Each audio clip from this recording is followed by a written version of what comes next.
Good evening and welcome to Monday Night Mashup. I'm Maria Tellez. And I'm Kate Ashton. We start tonight with Hurricane Matthew, the storm that rocked the Caribbean and the southeast U.S.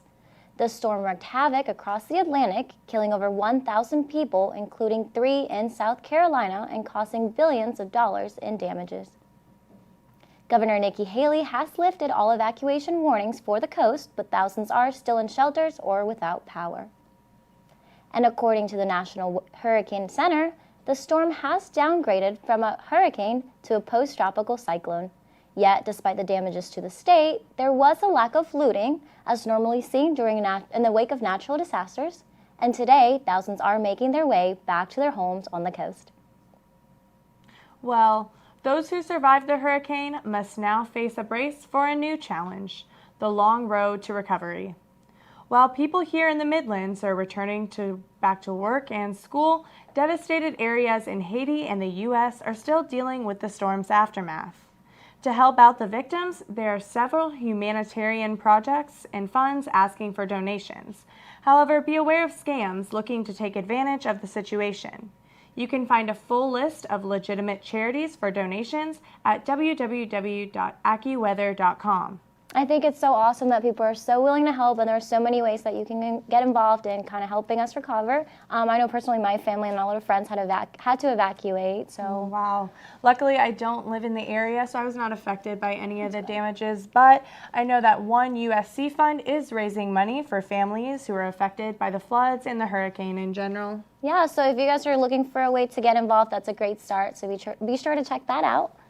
In the midst of Hurricane Matthew hitting the East Coast, another political storm was brewing last night in St. Louis, as Hillary Clinton and Donald Trump met for their second of 3 debates.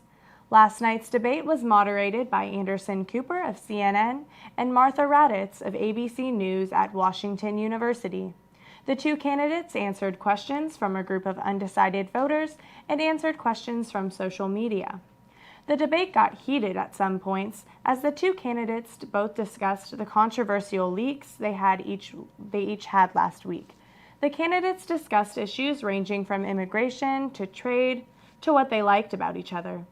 The next debate will be Wednesday, October 19th in Las Vegas and will be moderated by Chris Wallace of Fox News.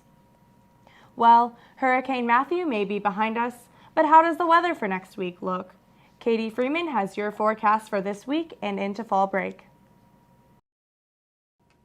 Hey y'all, I'm Katie Freeman here with the weather. It finally feels like fall in the Carolinas, and as you can see, Monday through Sunday, we've got temperatures in the mid to high 70s. The low for the week will be between 40 and 50 degrees, and it's going to be sunny throughout the most of the week, except for some cloud coverage here in the middle of the week. Also, we're going to have the fall fair, the festival, coming up on Wednesday, and you've got perfect weather for that. It's going to be 75, kind of breezy, a nice cloud coverage, so definitely go and check that out. Everyone's going home for fall break this weekend, so let's check out the temperatures throughout the country. Over here towards Seattle and Billings, they're going to be very cold this week. But over here down south, where everyone else is staying down south, so it's going to be a nice warm 70, high 60s, so make sure to make the most of that. Okay, here is Emma with sports. Thanks, Katie. Well, the weather may have pushed USC football back one day, but that did not stop fans from piling in. Yesterday, the Gamecocks took on their SEC rival, the Georgia Bulldogs, at Williams-Brice Stadium. The game didn't start off on a great note for Coach Muschamp and the Gamecocks, as the score at halftime was 14-0 in favor of the Bulldogs. The Gamecocks would answer back in the third quarter on a touchdown run from Deebo Samuel, following a Gamecock interception. This brought the score to 14-7 at the end of the third. The Bulldogs dominated in the fourth quarter, though, outscoring the Gamecocks 2 touchdowns to 1. USC would go to drop this game by a score of 28-14, bringing their record to 2-4 for the year. The Gamecocks will not have a game next week because of their bye week. Although the Gamecocks may have fallen short on the gridiron, one USC team managed to beat the Bulldogs yesterday. Just up I-77, the Gamecock equestrian team managed to upset the number 2 ranked Georgia Bulldogs by a score of 9-8.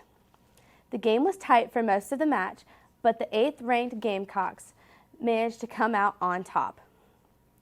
The Gamecocks will cap off their season-opening homestand on October 21st as they take on the 10th-ranked Mexico State Aggies in Blythewood. And over at Stone Stadium on Sunday, the 4th-ranked Lady Gamecock soccer team was back in action taking on the 11th-ranked Arkansas Razorbacks. USC struck early with a first-minute goal from Deja Griffin, and the first minute to take on the game 0-0. USC wouldn't score again until the second half on the 15-minute goal from Sophie Groff to make the score 2-1. The Gamecocks would push their lead to 2 on a goal from Lindsay Lane in the 16th minute. This would make their score 3-1. This would hold as the Gamecocks go on to win their 13th straight game. The next women's soccer game will be at home next Sunday against number 16 Florida Gators in another key SEC matchup. Well, we may have just had a 5-day weekend, but you'll have another long weekend to look forward to. That's coming up. This week, USC students will get a few days off from school, only this time under some nicer circumstances. Fall break is coming up at the end of this week, giving students a break from school for a couple of days. The break will start on Thursday and run through the weekend, and school will resume next Monday. Classes will be canceled, but facilities like the library will be open during the day. So, who's ready to hit up a T-Coop this break? I'm going home. I don't know about you guys. Yeah, I'm going to Boone with my family, so I'm going to have to take a rain check on T-Coop this week. But for the people who are staying on campus, you can check out the state fair that will be opening while we are gone. And that's all we have for this week of Monday Night Mashup. We'll see you next week. To find out what else you can do this weekend for fall break, check out the next episode of Weekend Preview. And for more news updates, be sure to follow us on Twitter at SGTV News 4. Thanks for joining us and have a great week.